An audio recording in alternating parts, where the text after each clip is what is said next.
Saya akan angkat misalnya contoh teman-teman sekalian Muhammad bin Sirin rahimahullah. Muhammad bin Sirin ini salah satu ulama tabi'in yang terkenal dengan keimanannya dan beliau ahli takwil mimpi. Pedagang di pasar. Satu waktu beliau berdagang, kemudian ada dagangan, dia ragu nih, syubhat. Ini kayaknya salah nih. Ragu, cuman ragu bimbang. Harganya 40.000 dirham. Ini luar biasa jumlahnya. Ini bisa mungkin sampai puluhan juta, mungkin 60-70 juta. Ditinggalin sama dia, nggak jadi transaksi. Dia ragu, kalau sumbernya ini kayaknya haram nih. Tinggalin sama dia. Satu pasar heboh. Padahal cuma dia yang memang punya peluang untuk mendapatkan keuntungan itu. Nggak mau, ditinggalin sama dia. Tersebar berita Muhammad bin Sirin meninggalkan 40.000 dirham. Ini bukan hal yang ringan. Seorang pedagang tahu nih keuntungannya. Baiklah. Besok pagi kejadian, ada satu orang transaksi di tokohnya, berikan uang, gitu kan, kurang 2 dirham. Kurang 2 dirham. Kata Ibnu Sirin, demi Allah, kau belum membayar 2 dirham itu. Kata orang itu, 2 dirham, demi Allah saya sudah bayar. Kata Ibnu Sirin, demi Allah kau belum bayar. Ribut nih. Satu pasar sampai datang. Lihat, ribut dengan 2 dirham. Lalu kata teman-temannya, waktu itu akhirnya orang ini akhirnya membayar 2 dirham. Setelah itu Ibnu Sirin berikan barangnya pergi. Orang-orang pasar tanya, wahai Ibnu Sirin, kemarin anda meninggalkan 40.000 dirham karena syubhat. Sekarang anda bersumpah atas sama Allah kena ngejar 2 dirham. Apa kata Ibnu Sirin? Orang yang mengenal Tuhannya. Ini yang penting teman-teman sekalian. Dia mengatakan, demi Allah saya bersumpah karena saya tidak mau dia makan haram. Karena saya tahu itu haram bagi dia. Dia tinggalkan 40.000 dirham yang bisa dia dapatkan. Kadang-kadang kita, alah nanti aja deh, gampang nanti baku atur kalau orang kita bilang. Biasa begitu. Tutup mata aja dulu, yang penting sekarang masuk dulu uangnya. Lupa. 1 rupiah sudah cukup membuat anda masuk rumah sakit sebulan teman-teman. Kalau haram. Hati-hati. Imam Nawawi rahimahullah.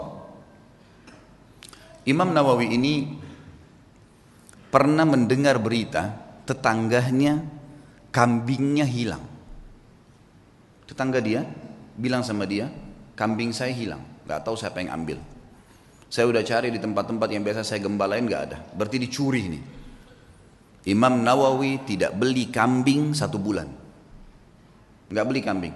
Semua kambing di pasar yang sudah mentah, yang sudah potong atau yang masih hidup dia tidak mau beli. Sampai dia pastikan kambing tetangganya sudah ada beritanya mati atau memang dia temukan kembali. Sebulan dia nggak mau beli. Takut nanti kalau yang dia beli itu kambing temannya yang hilang. Saking hati-hatinya menjaga hubungan dengan Allah. Bayangin ini. Bagaimana dengan keadaan kita teman-teman? Semua dianggap remeh nih. Dari makanan, dari minuman, dari pakaian, yang penting pakai saja, yang penting makan saja. Subhanallah. Semua ada tanggung jawab nih. Harus hati-hati menjaga hubungan dengan Allah Subhanahu wa taala. Ibnu Sirin ini pernah menasehatin seseorang dengan nasihat yang sangat santun. Orang ini kebetulan mencaci maki Hajjaj bin Yusuf. Kalau teman-teman belum kenal Hajjaj bin Yusuf, orang ini luar biasa jahatnya. Hajjaj bin Yusuf ini terkenal dengan kejahatan, gitu kan. Artinya orang ini suka menyiksa orang, suka mukul orang, gitulah ceritanya, gitu kan. Yang jelas ringkas cerita Hajjaj bin Yusuf ini dicaci maki oleh seseorang di sebelah Muhammad bin Sirin. Ini orang gini, ini caci maki macam-macam. Kata dia, nasihatnya sangat luar biasa. Sah ya ibna akhi, hati-hati dengan ucapanmu wahai saudaraku. Fa innal Hajjaj aqbala ila rabbih. Ketahuilah Hajjaj ini yang sedang kau bicarakan sedang menuju kepada Tuhannya. Ini sedang menuju kematian ini. Tidak usah khawatir, sejahat apapun dia, sehebat apapun dia, pasti mati. Dia sedang menuju ke Tuhannya. Wa innaka innama taqdimu 'ala Allahi yaumal qiyamah, dan kau juga sedang menuju kepada Tuhanmu dan kau akan bertemu dengannya pada hari kiamat nanti. Satajid anna ahkaradz dzam min dzunubika asyarru min ala nafsika min a'dhami fa'alahu Hajjaj.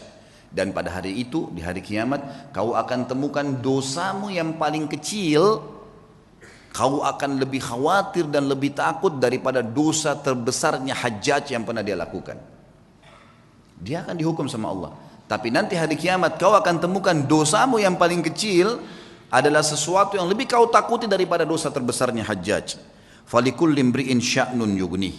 Ketahuilah, semua orang akan sibuk dengan perkaranya sendiri. Ya. Wa'lam anna Allah azza wa jalla sayakhtassu minal Hajjaj mimman zalamahum. Dan pasti ketahuilah dan yakini Allah akan membalas Hajjaj, ya, orang yang sedang kau bicarakan itu, dari orang-orang yang dia zalimi, tidak tertinggal sedikit pun. Wa yakhtassu lil hajjaji mimman yadhlimuna. Tapi ingat, Allah juga akan menolong Hajjaj dari orang-orang yang menzalimi dia. Fala tushghilanna nafsaka ba'dal yaumi bisabbi ahad. Oleh karena itu, mulai hari ini berhenti mencaci orang lain. Nasihat yang luar biasa. Karena orang kenal Tuhannya. Orang buruk pun jangan ceritain, tidak usah urus urusannya orang. Sudahlah, gitu kan. Tugas kita kalau kita lihat aib pada diri orang, alhamdulillah nggak ada pada saya. Ya Allah berikan dia hidayah. Cukup sebatas itu saja. Jangan lebih. Kenapa dia begini? Kenapa dia begitu? Kenapa dia begini? Untuk apa kamu campurin itu? Apa gunanya buat kamu? Ingat, dia akan berhubungan sama kita di hadapan Allah dengan keadilannya Allah. Kezaliman yang dia lakukan sama kita, kita akan ambil. Tapi kezaliman kita pada dia juga dia akan ambil. Gak ada yang tersembunyi hari kiamat. Kisah yang lain, Muhammad bin Sirin, saya akan sebutkan beberapa figur. Muhammad bin Sirin ada 3 kisah yang saya angkat. Tadi kisah kedua, kisah ketiga teman-teman sekalian. Muhammad bin Sirin ini pernah membeli madu.